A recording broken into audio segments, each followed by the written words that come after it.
Selamat datang di channel Audiobook Indonesia. Di channel ini, kamu bisa mendengarkan novel-novel terjemahan dalam bahasa Indonesia.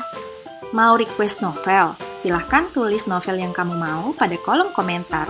Selamat mendengarkan. Harry Potter dan Tawanan Azkaban. Bab 5. Dementor. Tom membangunkan Harry keesokan paginya dengan senyum ompongnya yang biasa dan secangkir teh. Harry berganti pakaian dan sedang memujuk Hedwig yang tidak puas dan masuk kembali ke sangkarnya. Ketika Ron menerobos masuk sambil menarik baju kaos tebal melewati kepalanya, ia kelihatan jengkel. "Lebih cepat kita naik ke kereta api lebih baik," katanya. "Paling tidak aku bisa jauh-jauh dari Percy di Hogwarts. Sekarang dia sedang menuduhku meneteskan teh ke foto Penelope Clearwater. Tahu kan?" Ron menyeringai. "Pacarnya?" Cewek itu menyembunyikan wajahnya di bawah figura foto karena hidungnya basah. "Ada yang mau kuberitahukan padamu," Harry memulai. Tapi mereka telah disela oleh Fred dan George yang datang untuk memberi selamat pada Ron karena berhasil membuat Percy marah lagi. Mereka turun untuk sarapan.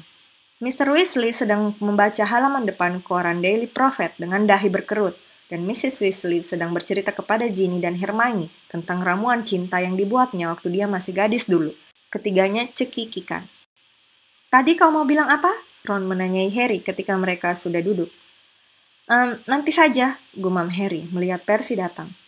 Harry tak punya kesempatan bicara baik kepada Ron ataupun Hermione dalam hiruk pikuk menjelang keberangkatan. Mereka terlalu sibuk menggotong koper-koper mereka menuruni tangga-tangga sempit Leaky Cauldron dan menumpuknya di dekat pintu. Sementara Hedwig dan Hermes, burung hantu Percy yang berteriak-teriak bertengger di atas koper-koper itu dalam sangkar mereka. Sebuah keranjang anyaman kecil berdiri di sebelah tumpukan koper, mendesis-desis keras. "Tidak apa-apa, Crookshanks," bujuk Hermione dari lubang-lubang anyaman. "Nanti kau kukeluarkan kalau sudah tiba di kereta." "Tidak boleh," gertak Ron.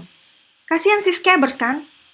Ron menunjuk dadanya, gelembung besar di situ menunjukkan bahwa Scabbers bergulung dalam sakunya. Mr. Weasley yang berada di luar menunggu mobil Kementerian Sihir, menjulurkan kepalanya ke dalam. "Mobilnya sudah datang," katanya. "Harry, ayo!" Mr. Weasley mengantar Harry menyeberangi trotoar menuju mobil di depan. Ada dua mobil kuno hijau tua. Masing-masing dikemudikan penyihir misterius berseragam hijau zamrud. "Masuk, Harry," kata Mr. Weasley sambil memandang ke kanan kiri jalan yang ramai. Harry masuk ke tempat duduk di belakang dan tak lama kemudian disusul Hermione, Ron, dan Percy. Ini jelas membuat Ron sebal sekali. Perjalanan ke King's Cross biasa-biasa saja dibanding dengan perjalanan Harry waktu naik bus ke Satria. Mobil Kementerian Sihir ini kelihatannya seperti mobil biasa, meskipun Harry memperhatikan kedua mobil ini bisa menyelip melewati celah-celah yang jelas tak akan bisa dilalui mobil kantor Paman Vernon. Mereka tiba di stasiun 20 menit sebelum kereta berangkat.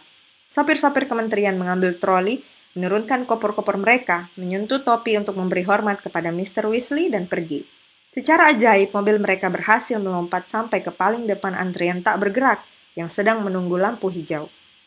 Mr. Weasley menempel Harry terus sampai mereka memasuki stasiun. "Baiklah," katanya memandang berkeliling. "Kita masuk dua-dua karena rombongan kita banyak. Aku masuk duluan dengan Harry." Mr. Weasley berjalan ke arah palang rintangan di antara peron 9 dan 10, mendorong troli Harry dan kelihatan tertarik sekali pada Intercity 125 yang baru saja memasuki peron 9. Dengan pandangan penuh arti kepada Harry, dia bersandar santai ke palang rintangan. Harry menirunya. Berikutnya mereka sudah menembus logam kokoh itu dan tiba di peron 9 3/4 dan mendongak melihat Hogwarts Express, kereta api uap merah tua, mengepul-ngepulkan asap ke peron yang dipenuhi para penyihir yang mengantar anak-anak mereka. Percy dan Ginny tiba-tiba muncul di belakang Harry. Mereka tersengal-sengal, rupanya menembus palang dengan berlari. "Ah, itu Penelope!" kata Percy, merapikan rambutnya dan wajahnya memerah lagi. Ginny bertatapan dengan Harry dan keduanya berpaling untuk menyembunyikan tawa mereka ketika Percy mendekati seorang gadis berambut ikal panjang. Percy berjalan seraya membusungkan dada, sehingga si gadis tak mungkin tidak melihat lencananya yang mengkilap. Setelah sisa keluarga Weasley dan Hermione bergabung, Harry dan Mr. Weasley berjalan di depan menuju ujung kereta, melewati gerbong-gerbong yang penuh sesak, sampai tiba di gerbong yang kelihatannya kosong. Mereka menaikkan koper-koper, menaruh Hedwig dan Crookshanks di atas rak barang, kemudian kembali keluar untuk mengucapkan selamat tinggal kepada Mr. dan Mrs. Weasley. Mrs. Weasley mencium semua anaknya, kemudian Hermione dan akhirnya Harry. Harry malu tetapi sebetulnya senang ketika Mrs. Weasley menambahinya dengan pelukan. "Hati-hati ya Harry," katanya ketika dia menegakkan diri lagi. Matanya berkaca-kaca. Kemudian dia membuka tasnya yang besar sekali dan berkata, "Aku sudah membuatkan sandwich untuk kalian semua. Ini, Ron." "Bukan, isinya bukan kornet daging. Fred, di mana Fred? Ini nak." "Harry," kata Mr. Weasley pelan, "kesini sebentar." Dia mengedikkan kepala ke arah pilar, dan Harry mengikutinya ke belakang pilar, meninggalkan yang lain yang sedang mengerumuni Mrs. Weasley. "Ada yang harus kusampaikan kepadamu sebelum kau berangkat," kata Mr. Weasley tegang. "Tak apa-apa, Mr. Weasley," kata Harry. "Saya sudah tahu." "Kau tahu? Bagaimana kau bisa tahu?" Saya mendengar Anda dan Mrs. Weasley bicara tadi malam. Tak sengaja," Harry menambahkan cepat-cepat. "Maaf." "Oh, itu bukan cara yang akan kupilih untuk membuatmu tahu," kata Mr. Weasley kelihatan cemas. "Tak apa-apa, betul, tidak apa-apa. Dengan begini Anda tidak melanggar janji Anda kepada Fudge, dan saya tahu apa yang sedang berlangsung." "Harry, kau pasti takut sekali." "Tidak," kata Harry jujur. "Betul," dia menambahkan karena Mr. Weasley kelihatan tidak percaya. "Saya bukannya mau sok jadi pahlawan, tapi Sirius Black tak mungkin lebih mengerikan dari Voldemort, kan?" Mr. Weasley berjengit mendengar nama itu, tetapi berusaha mengabaikannya. "Harry, aku tahu kau, lebih kuat daripada yang dikira Fudge, dan aku senang sekali kau tidak takut. Tapi, Arthur!" panggil Mrs. Weasley, yang sekarang menggiring anak-anak yang lain ke kereta. "Arthur, sedang apa kau? Keretanya sudah mau berangkat." "Kami datang, Molly," kata Mr. Weasley, tetapi dia berpaling kembali pada Harry dan berbicara lagi dengan suara yang lebih pelan dan mendesak. "Dengar, aku ingin kau berjanji bahwa saya akan menjadi anak yang baik dan tinggal di dalam kastil?" tanya Harry muram. "Tidak hanya itu," kata Mr. Weasley yang kelihatan lebih serius daripada yang pernah dilihat Harry. "Harry, bersumpahlah padaku kau tidak akan mencari Black." Harry terbeliak. "Apa?" Terdengar peluit keras. Para petugas berjalan sepanjang kereta, menutup semua pintu.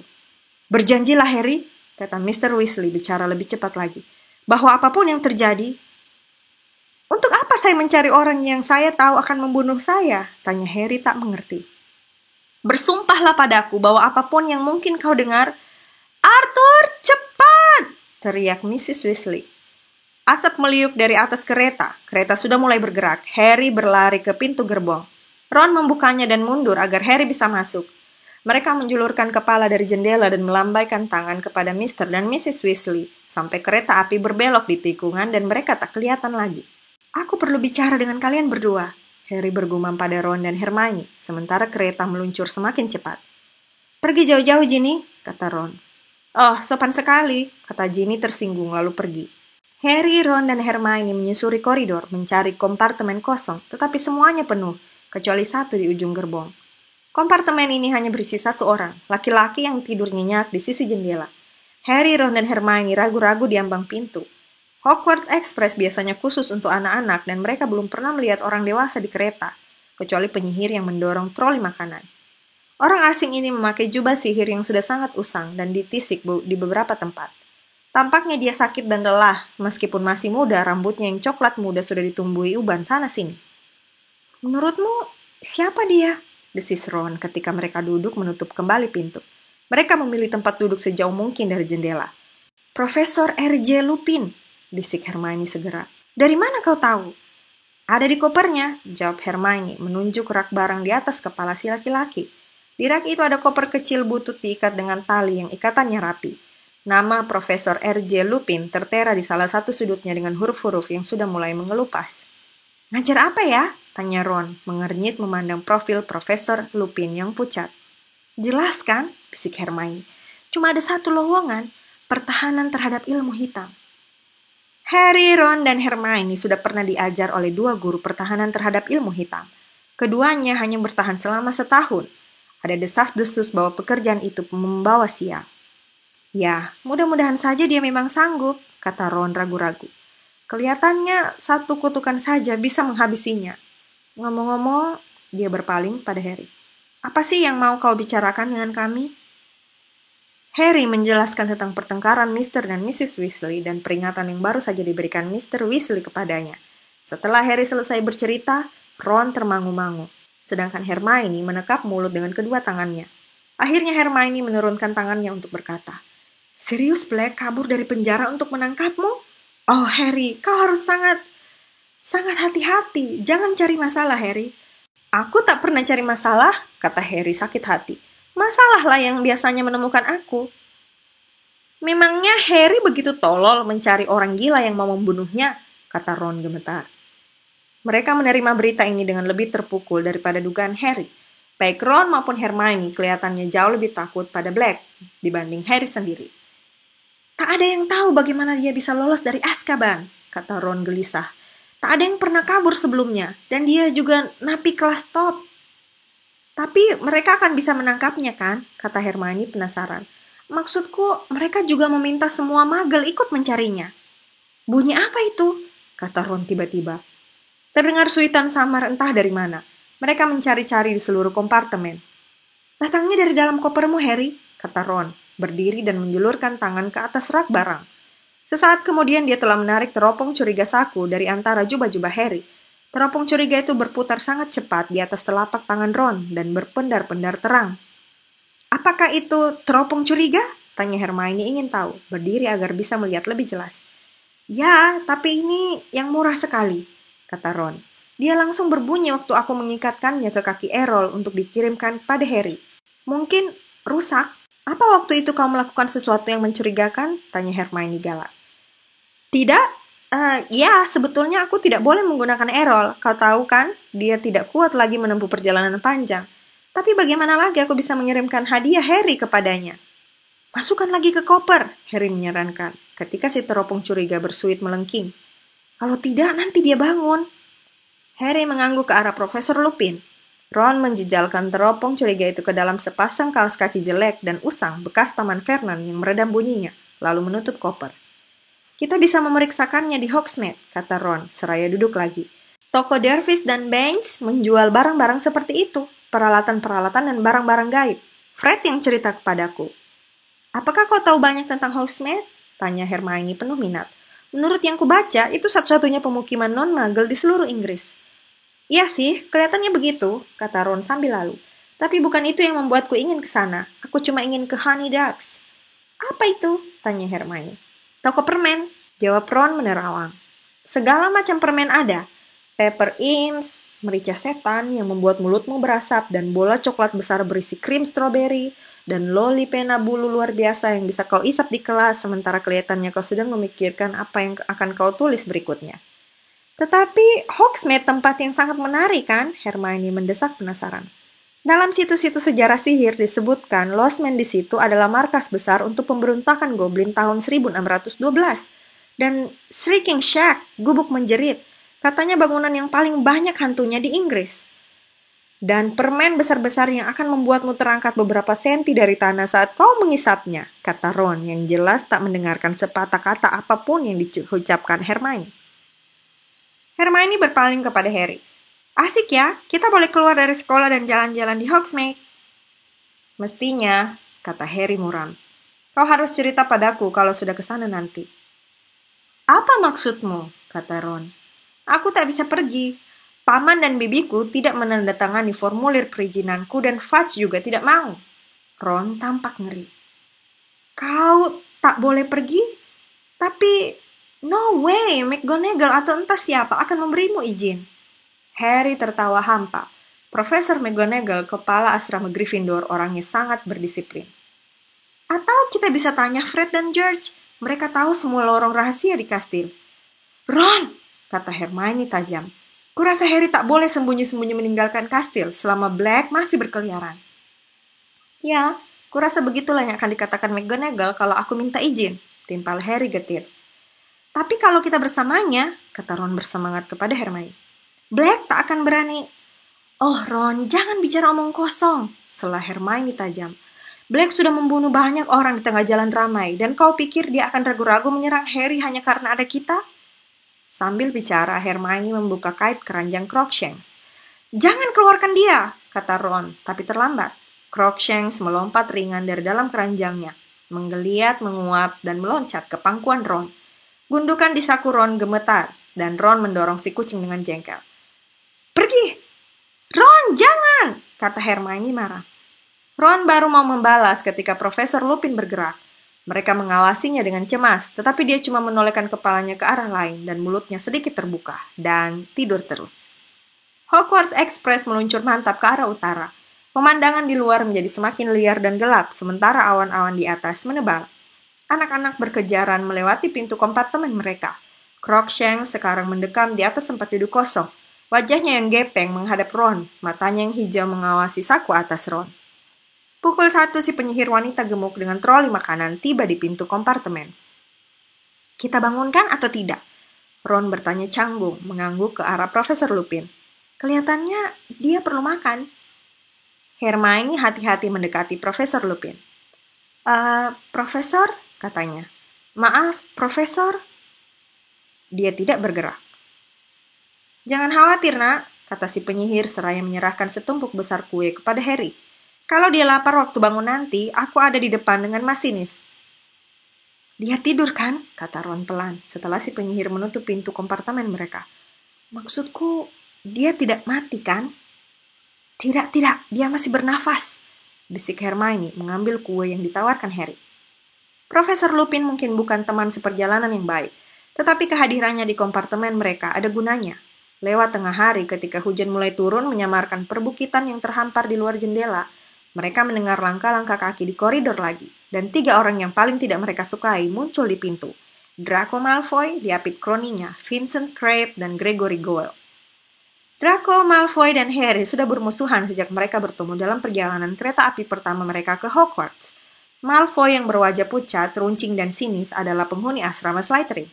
Dia bermain sebagai seeker di tim Quidditch Slytherin, posisi yang sama seperti yang dimainkan Harry di tim Gryffindor.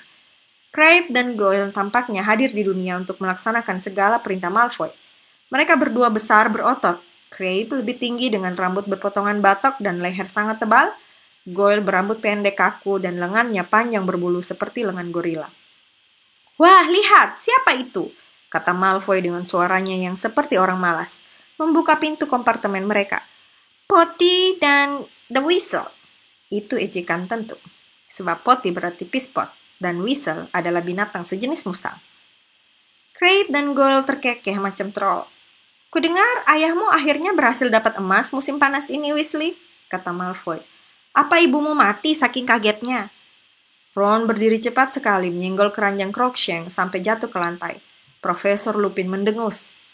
Siapa itu? Tanya Malfoy, otomatis melangkah mundur begitu melihat Lupin. Guru baru, kata Harry yang sudah bangkit juga. Siapa tahu dia perlu menahan Ron. Apa katamu, Malfoy? Mata pucat Malfoy menyipit. Dia tidak begitu bodoh sehingga mau berkelahi di depan hidung guru. Ayo, gumamnya kecewa pada Crabbe dan Goyle, dan mereka menghilang. Harry dan Ron duduk lagi. Ron menggosok-gosok buku-buku jarinya. Aku tak mau diam saja dikata-katai Malfoy tahun ini, katanya berang. Betul, kalau dia sekali lagi menghina keluargaku, akan kupegang kepalanya dan... Ron memperagakan gerakan bengis di tengah udara. Ron, desis Hermione, menunjuk Profesor Lupin. Hati-hati. Tetapi Profesor Lupin masih tertidur nyenyak. Hujan semakin lebat sementara kereta meluncur semakin ke utara.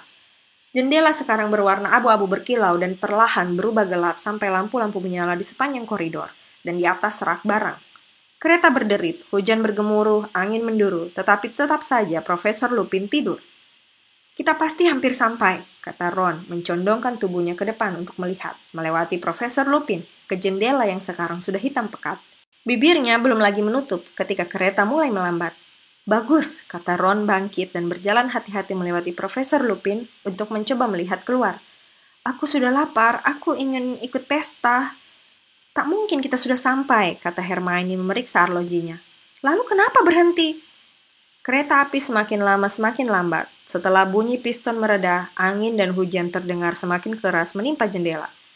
Harry yang duduk paling dekat dengan pintu bangkit untuk melihat ke koridor. Di sepanjang gerbong, kepala-kepala bermunculan ingin tahu dari dalam kompartemen. Kereta api berhenti diiringi bunyi entakan dan suara gedebuk dan kelontangan di kejauhan yang memberitahu mereka bahwa koper dan barang-barang bawaan berjatuhan dari raknya.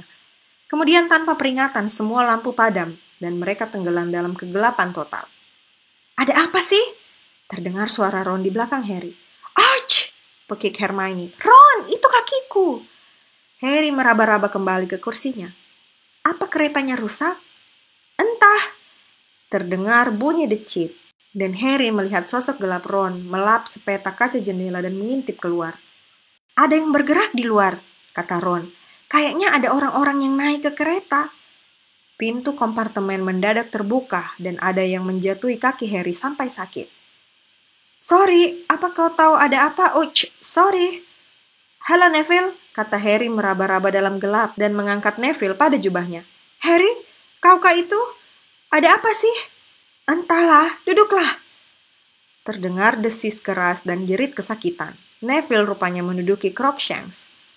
"Aku mau tanya masinis ada apa?" terdengar suara Hermione. Harry merasa Hermione melewatinya, mendengar pintu menggeser terbuka lagi.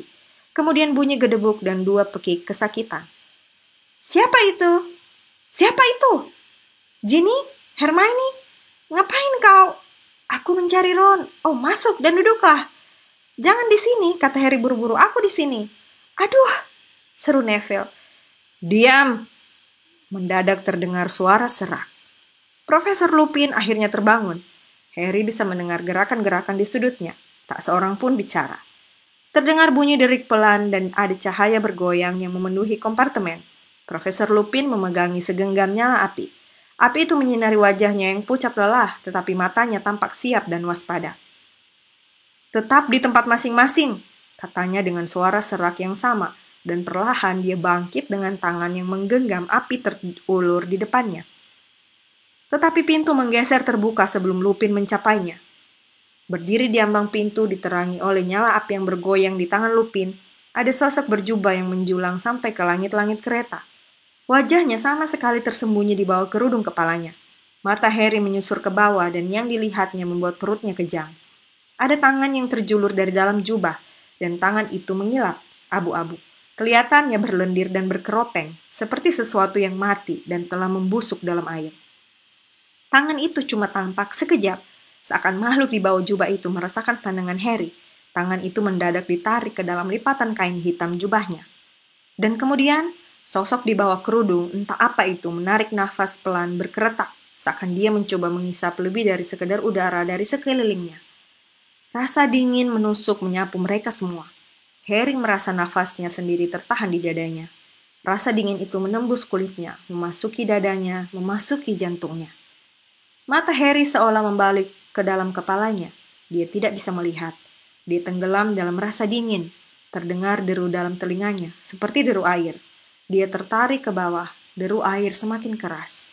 Dan kemudian dari kejauhan dia mendengar jeritan. Jerit mengerikan, ketakutan dan penuh permohonan. Harry ingin membantu orang itu. Dia berusaha menggerakkan tangannya tapi tidak bisa. Kabut putih tebal melayang-layang menyelubunginya di dalam tubuhnya. "Harry! Harry! Kau tak apa-apa?" Ada yang menampar-nampar pipinya. Apa?" Harry membuka matanya. Ada lentera-lentera di atasnya dan lantai bergetar. Hogwarts Express sudah bergerak lagi dan lampu juga sudah menyala. Rupanya dia merosot dari kursinya ke lantai.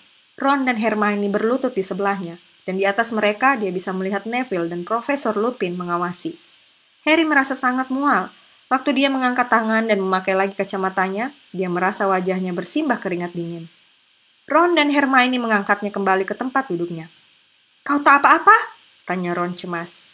"Ya," kata Harry, cepat-cepat memandang ke pintu. Makhluk berkerudung tadi sudah lenyap.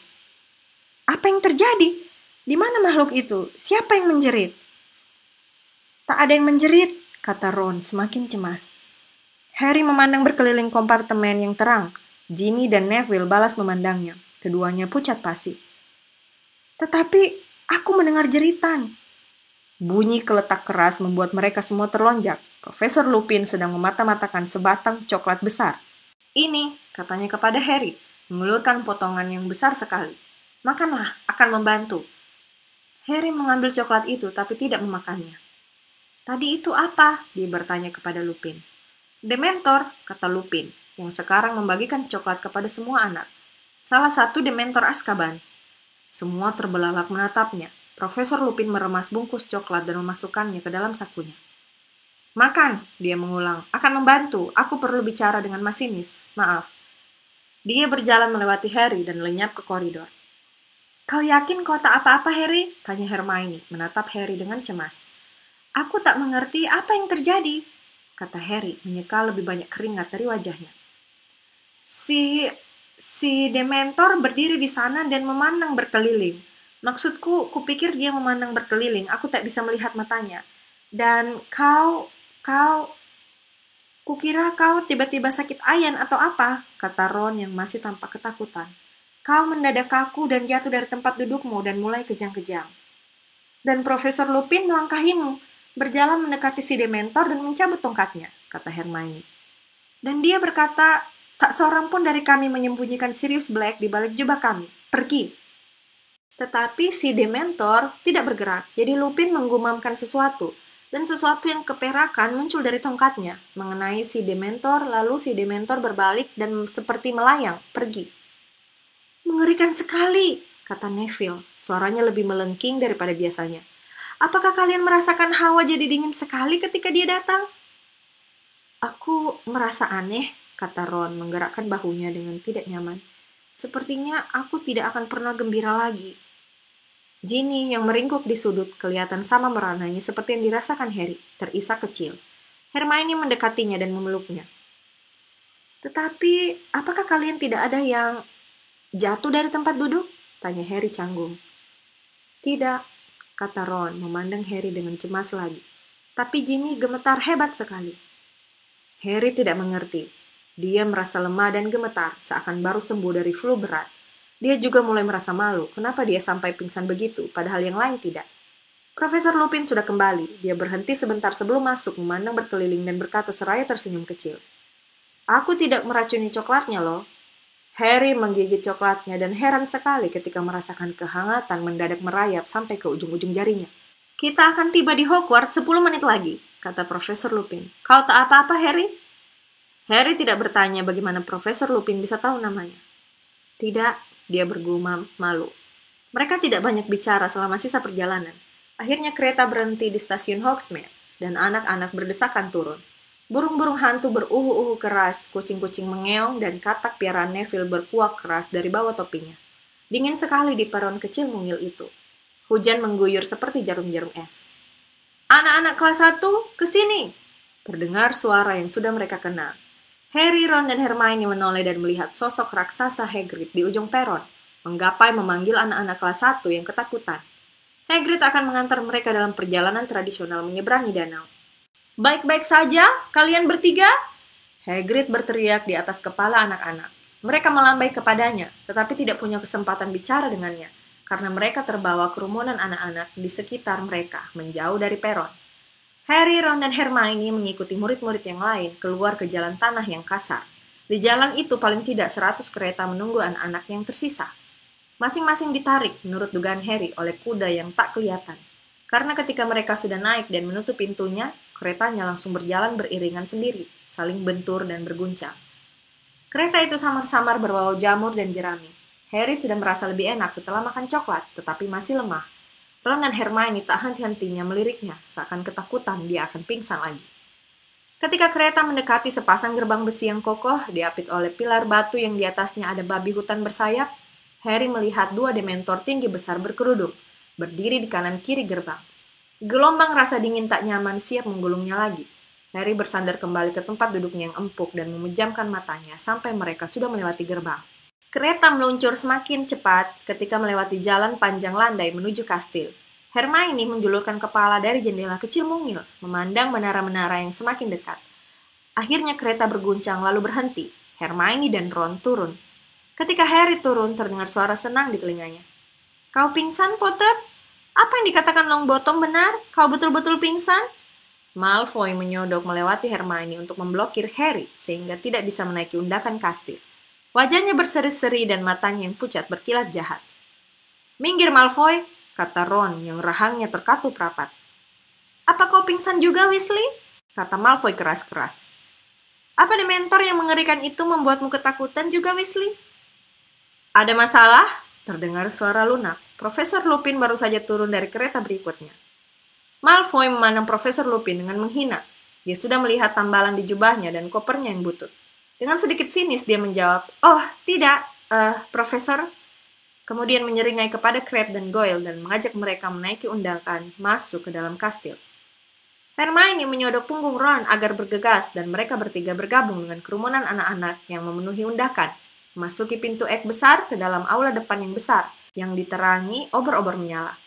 Di dalam aula itu ada tangga pualam yang menuju lantai atas. Pintu menuju aula besar terbuka di sebelah kanan. Harry mengikuti anak-anak menuju pintu itu.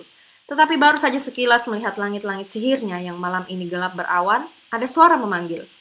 "Potter, Granger, aku ingin bertemu kalian berdua."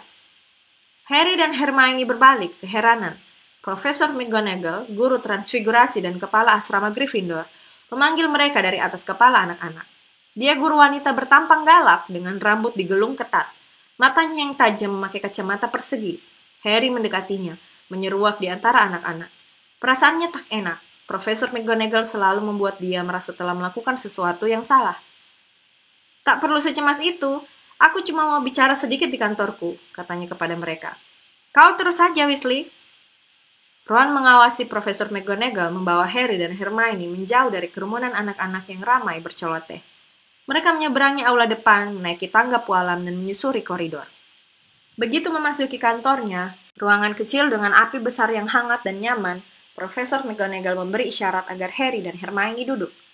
Dia sendiri duduk di belakang mejanya dan tiba-tiba saja berkata, "Profesor Lupin mengirim burung hantu untuk memberitahukan bahwa kau sakit di kereta, Potter." Sebelum Harry sempat menjawab, terdengar ketukan di pintu dan Madame Pomfrey, matron rumah sakit, masuk.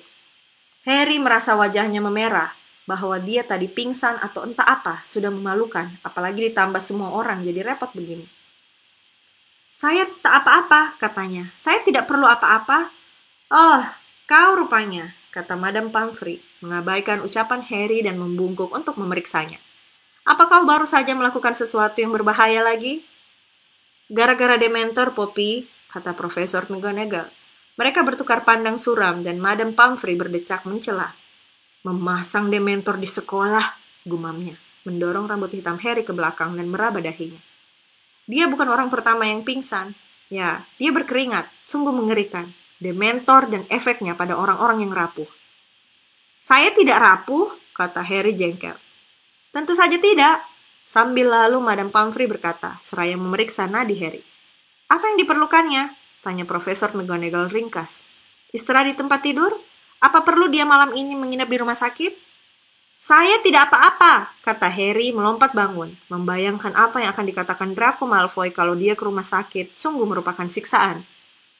"Dia harus makan coklat, paling tidak," kata Madame Pomfrey yang sekarang berusaha memeriksa mata Harry.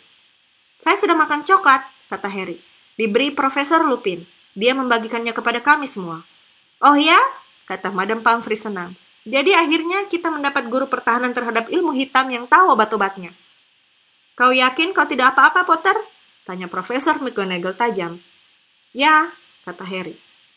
"Baiklah kalau begitu, silakan tunggu di luar sementara aku bicara sebentar dengan Miss Granger soal jadwal pelajarannya. Kemudian kita bisa pergi ke pesta bersama-sama." Harry keluar ke koridor bersama Madame Pomfrey yang seraya bergumam sendiri langsung kembali ke rumah sakit di salah satu sayap kastil. Harry cuma menunggu beberapa menit. Hermione keluar dengan tampang gembira sekali, diikuti oleh Profesor McGonagall, dan mereka bertiga kembali menuruni tangga pualam menuju aula besar. Rasanya seakan memasuki lautan topi hitam. Masing-masing meja panjang asrama dipenuhi anak-anak. Wajah mereka berkilau diterangi nyala 1000 lilin yang melayang-layang di atas meja di tengah udara. Profesor Flitwick, seorang penyihir pria kecil dengan rambut beruban, menenteng sebuah topi tua dan kursi berkaki 4 keluar aula. "Oh," kata Hermione pelan, "kita ketinggalan acara seleksi." Murid-murid baru Hogwarts diseleksi masuk asrama mana dengan cara memakai topi seleksi, yang meneriakan nama asrama mana yang paling cocok untuk mereka. Gryffindor, Ravenclaw, Hufflepuff, dan Slytherin.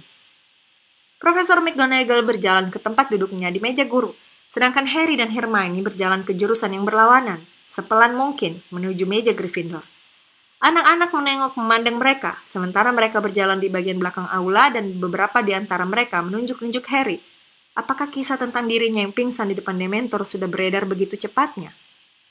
Harry dan Hermione duduk mengapit Ron yang sudah menyediakan tempat untuk mereka. "Kenapa sih kalian dipanggil?" gumam Ron kepada Harry. Harry mulai menjelaskan dengan berbisik, tetapi saat itu kepala sekolah berdiri untuk berpidato, maka Harry berhenti. Profesor Dumbledore, meskipun usianya sudah sangat lanjut, kesannya sangat energik. Rambut dan jenggotnya yang keperakan panjangnya lebih dari 1 meter. Dia memakai kacamata berbentuk bulan separuh dan hidungnya sangat bengkok. Dia sering dideskripsikan sebagai penyihir terbesar zaman ini. Tetapi bukan karena itu Harry menghormatinya. Seperti semua orang lain, Harry tak bisa tidak mempercayai Albus Dumbledore. Dan ketika Harry memandangnya tersenyum kepada murid-muridnya, dia merasa benar-benar tenang untuk pertama kalinya sejak Dementor memasuki kompartemen kereta api. "Selamat datang," kata Dumbledore. Nyala lilin memantul berkilau pada jenggotnya. "Selamat datang untuk tahun ajaran baru lagi di Hogwarts. Ada beberapa hal yang akan kusampaikan kepada kalian semua. Dan karena salah satunya sangat serius, kurasa lebih baik ini kusampaikan dulu sebelum kalian dibingungkan oleh santapan pesta yang lezat-lezat." Dumbledore berdeham dan melanjutkan. "Seperti yang sudah kalian semua ketahui, setelah pemeriksaan di Hogwarts Express, sekolah kita sekarang ini sedang jadi tuan rumah untuk beberapa Dementor Azkaban yang ada di sini untuk urusan Kementerian Sihir." Dia berhenti sejenak dan Harry teringat apa yang dikatakan Mr. Weasley tentang Dumbledore yang tidak senang pada Dementor berjaga di sekolah. "Mereka ditempatkan di semua pintu masuk ke halaman sekolah," Dumbledore melanjutkan. "Dan sementara mereka bersama kita, harus kutekankan bahwa tak seorang pun diizinkan meninggalkan sekolah tanpa izin. Dementor tak bisa dibodohi dengan tipuan atau samaran, atau bahkan jubah gaib." Dia menambahkan dengan lunak. Harry dan Ron saling lirik. "Dementor tidak bisa memahami permohonan atau permintaan maaf. Karena itu, aku memperingatkan kalian semua. Jangan memberi mereka alasan untuk mencelakai kalian. Aku mengandalkan para prefek dan ketua murid laki-laki dan perempuan yang baru untuk memastikan tak ada anak yang melanggar peraturan sehingga bisa jadi korban Dementor." Percy yang duduk beberapa kursi dari Harry membusungkan dada lagi dan memandang berkeliling dengan lagak penting.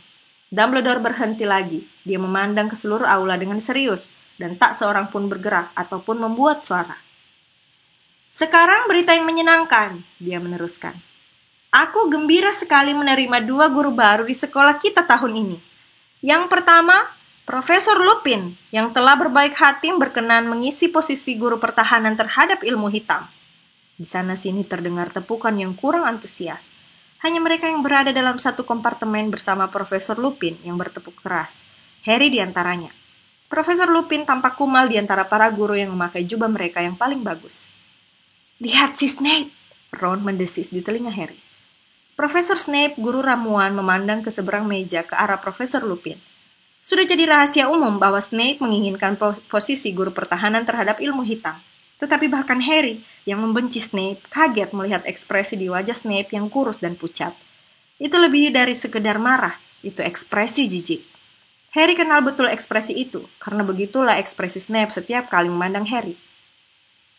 "Sedangkan guru baru kedua," Dumbledore melanjutkan setelah sambutan yang biasa-biasa saja untuk Profesor Lupin mereda.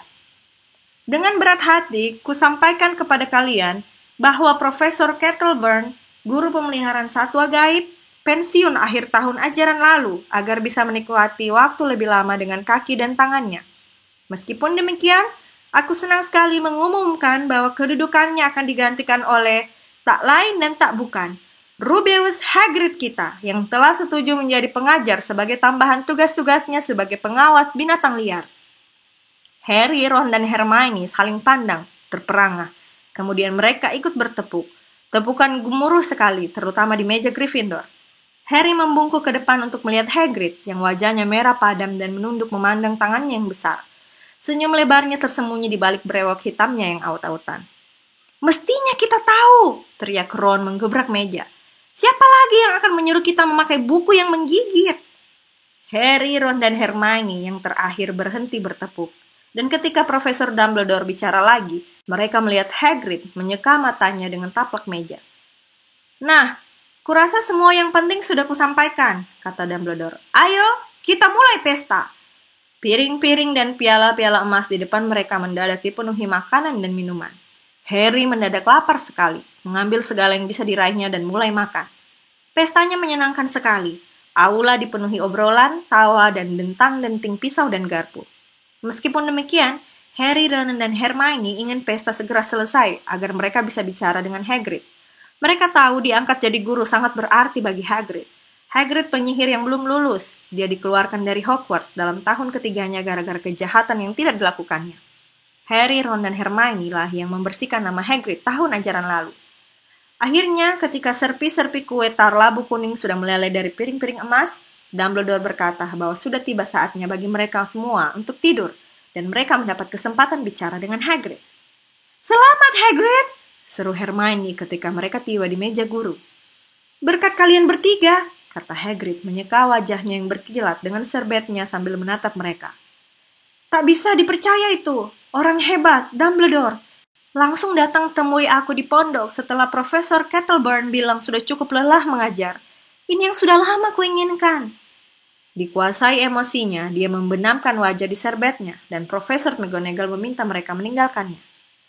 Harry, Ron, dan Hermione bergabung dengan anak-anak Gryffindor yang memenuhi tangga pualam, dan sangat lelah sekarang, menyusuri koridor-koridor, menaiki beberapa tangga lagi, sampai ke jalan masuk ke menara Gryffindor yang tersembunyi. Lukisan besar seorang nyonya gemuk bergaun merah jambu menanyai mereka. "Kata kunci?" "Sebentar, sebentar!" Percy berteriak dari belakang kerumunan. "Kata kunci barunya adalah Fortuna Major." "Oh, tidak," kata Neville Longbottom sedih. Dia selalu kesulitan mengingat kata kunci. Melewati lubang lukisan dan menyeberangi ruang rekreasi, anak-anak perempuan dan laki-laki berpisah menuju tangga ke kamar masing-masing. Harry menaiki tangga spiralnya tanpa berpikir apa-apa, kecuali betapa senangnya dia kembali di Hogwarts. Mereka tiba di kamar asrama mereka yang bundar dengan 5 tempat tidur besar, dan Harry memandang berkeliling, merasa dia berada di rumah. Akhirnya. Terima kasih sudah mendengarkan audiobook Indonesia. Jangan lupa untuk like, komen, dan subscribe ya. Jika kamu tidak ingin ketinggalan bagian novel berikutnya, silahkan klik tombol lonceng pada bagian bawah video ini.